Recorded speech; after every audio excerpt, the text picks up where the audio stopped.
Salam, hər vaxtınız xeyir olsun. Arıqlamaq üçün günün hansı vaxtında yemək lazımdır?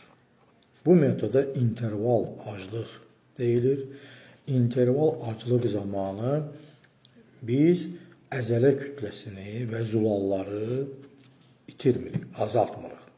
Bu metod əzələ kütləsini və zulalları qoruyur.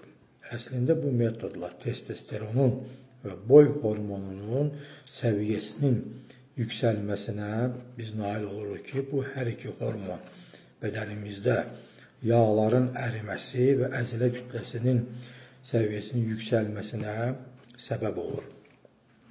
Əgər qanda insulin dirənci, gizli şəkərə meyillik varsa, bu zaman yüksəlmiş şəkərin səviyyəsi həmin insanları gün ərzində interval aclıqda 2 dəfə, 1 və ya 2 dəfə qidalanmadan çəkindirir. Onun üçün onlar 3 dəfə qidalanma ilə interval aclığa başlamalıdırlar. Sonradan bunu azaldıb 2 dəfə və ideal vəziyyətdə gündə 1 dəfə qidalanmaya keçmək lazımdır. İnterval aclıqda birinci qidalanma səhər saat 12-nin yarısı, ikinci qidalanma saat 5-də olur.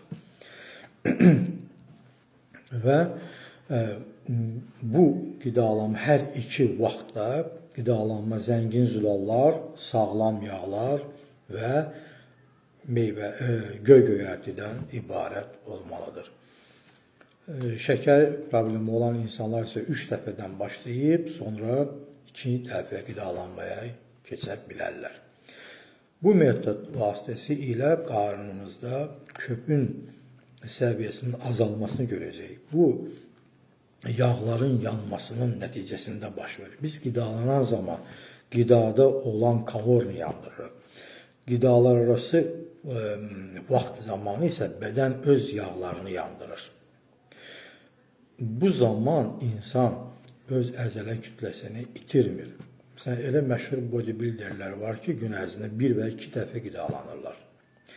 Bu metod vasitəsilə insanın həm əhval-ruhiyyəsi yaxşılaşır, əqli fəaliyyəti güclənir, ümumiyyətlə interval aclıq zamanı bədən öz yağlarını yandırmağa öyrəşir.